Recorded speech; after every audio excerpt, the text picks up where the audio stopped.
गोष्टीचं नाव आहे लिंबाची काळजी. एक लिंबाचं झाड होतं. दरवर्षी त्याला उन्हाळ्यात खूप लिंब लागायची. यावर्षी लिंबाला खूप लिंब लागली होती. त्यातलंच एक कनू नावाचं लिंबू खूपच खट्याळ होतं. सारखं याला चिमटा काढ, त्याला चिमटा काढ, त्याचं चालूच असायचं. मुद्दाम जवळच्या लिंबांना ते जोरात धक्का मारायचं. असा हा खट्याळपणा ते रोज करायचं. एके दिवशी त्यानं ठरवलं की आज आपण शेजारच्या मनूला जोरात धक्का देऊन खाली पाडायचं. असं ठरवून तो वाऱ्याची वाट पाहू लागला.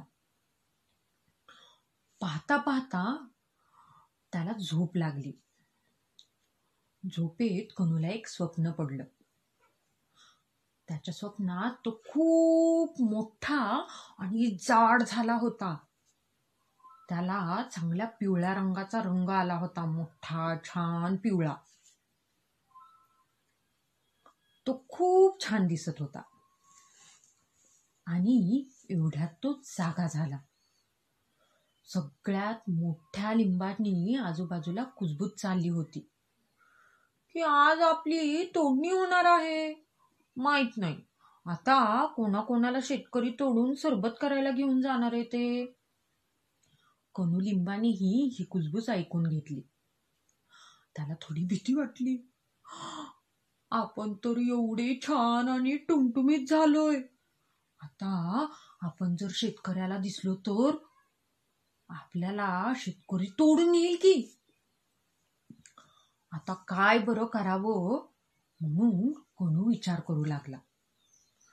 कनूला विचारात पडलेलं पाहून मनू लिंबानं त्याला विचारलं, काय रे, काय झालं?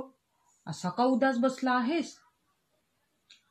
अरे मनू, बघ ना, आज आपल्याला तोडायला की नाही शेतकरी काका येणार आहेत. ते आपल्याला तोडून नेतील. मग आपलं काय होणार? मला फार भीती वाटतेय.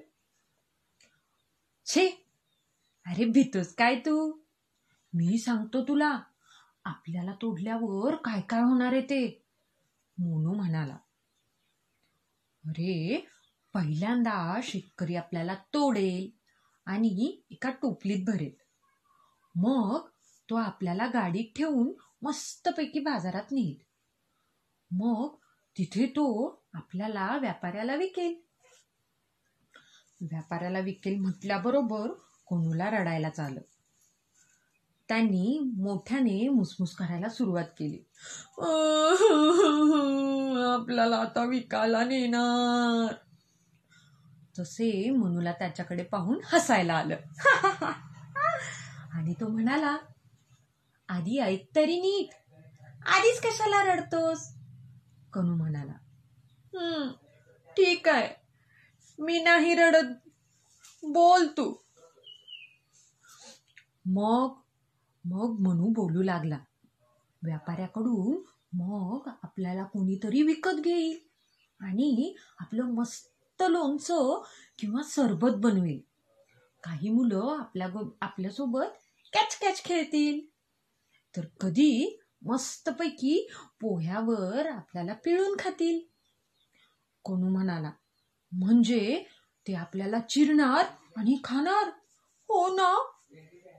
मनू त्याला समजावत म्हणाला, अरे, सगळी लिंब याच दिवसाची वाट पाहतात.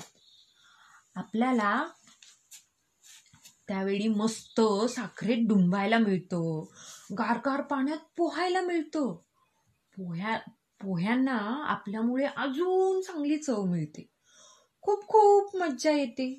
अशी सगळी धमाल करायला मिळते. आपण दोघं सोबतच जाऊ. आपण मित्र आहोत ना. आपण शक्ती देणारे फळ आहोत. डॉक्टर पण सांगतात लिंबू खा, खूप मदत मिळेल. तेवढ्यात शेतकरी दादा तिथे आले. तेव्हाच वाऱ्याची झुळूक आली आणि कनूनं काय केलं माहितीये का? एक झोका घेऊन स्वतःला फांदीपासून वेगळं केलं आणि उडी मारून शेतकरी दादाच्या टोपलीत जाऊन पडला, अगदी खुशीत. छान छान.